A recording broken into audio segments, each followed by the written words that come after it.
All right, welcome back. So let us talk about projecting confidence. This one's important, right? Uh, Warren Ellis says the best gifts are never given but claimed. There's no lie told. My gosh. Um, One of the things I write about in this book that I have pulled out of distribution, which I will put back in distribution. But one of the things that I write about here is in life we have to fight for stuff. We have to fight. You're not always going to get what you think you deserve. And even if something has been allocated for you, the fact that it has been allocated for you doesn't mean that it will come to you. You will still many times have to fight for what is yours. So that support what Warren Ellis says, that the best gifts are claimed. You have to fight for what is yours. However, I mean, as a Christian, we've been blessed with certain gifts that we did not deserve. They were given to us, but guess what? We haven't claimed them yet.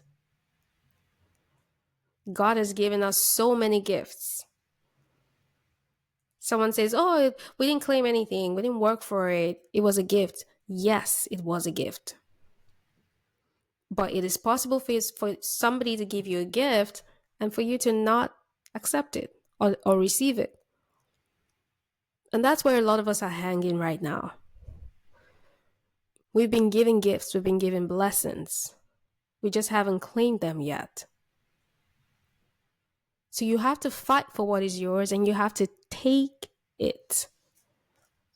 It's a gift that located you, but it didn't come to you. So what are you going to do about it? What are you going to do about it? Okay, so let's get into this.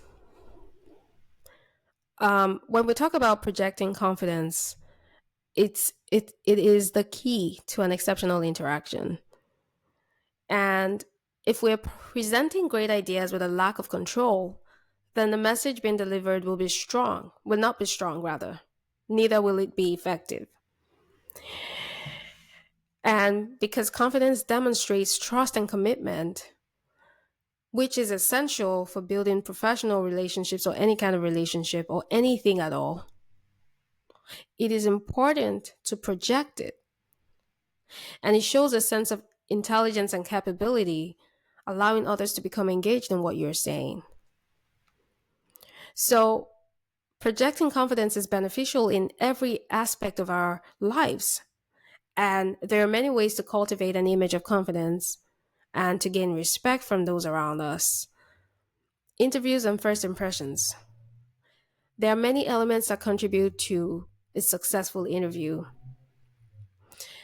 For people who are looking for jobs, when someone appears confident, it is often assumed that they are able to perform well in the position that they are seeking. And projecting confidence to others is often just as important as having the qualifications needed for the job.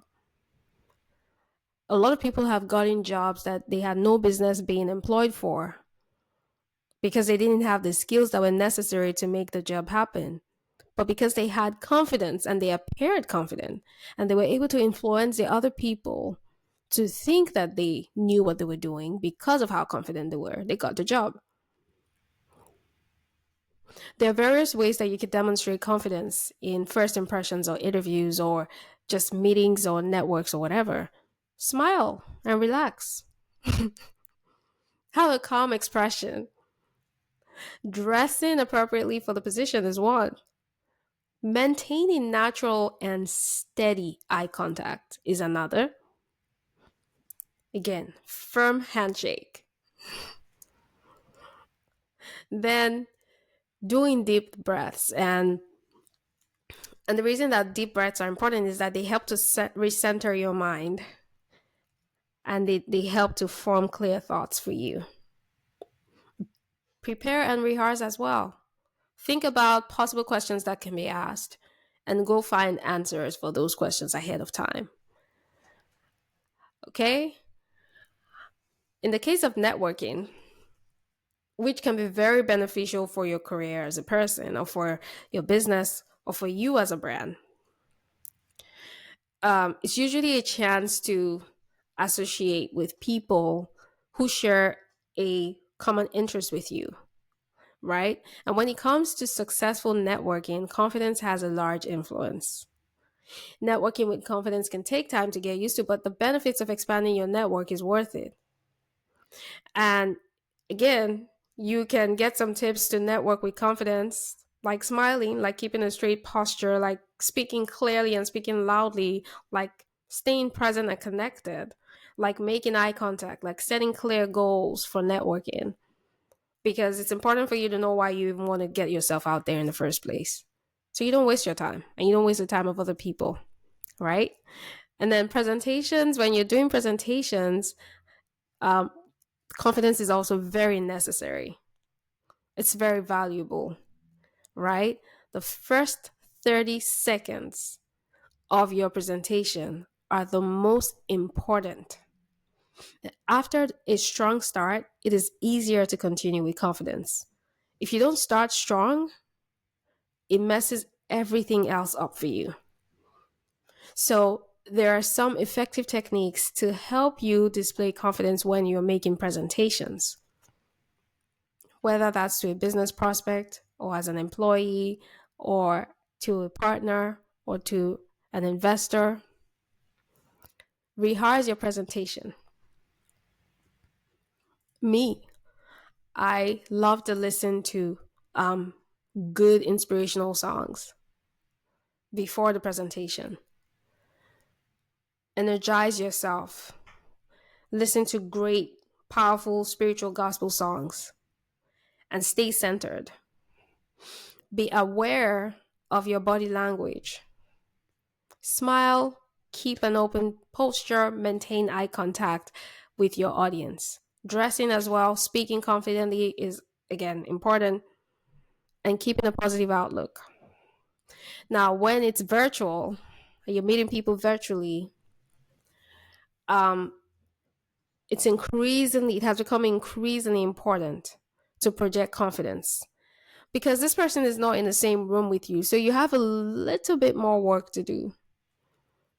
Although they can see you, there are so many ways that you can actually project that confidence through the screen.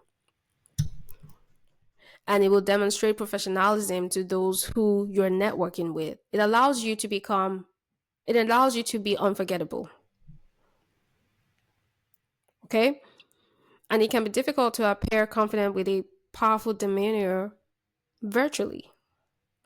But it is not impossible because despite your talk, your speech, your presentation being done virtually, your audience will still analyze your verbal and nonverbal communication skills. So they're still looking at you. So when interacting virtually, it's important to remember the following. You have to prepare your speech in advance. You have to arrive early, log in early, be sure to mute every notification, be dressed appropriately, stand tall or sit tall, whichever, if you're going to be standing or you're going to be sitting. Have your shoulders back, have your head upright. Okay? And then pay attention to the room lighting. Avoid direct sunlight, avoid bright overhead lights. It's better to have the window on the front side as natural light is so much better. Just like what I'm using right now. And then when it comes to meetings, they also provide a great opportunity for you to, show confidence. And again, it's the same tips you can think about using, right? Okay, so let's go to the next class lesson.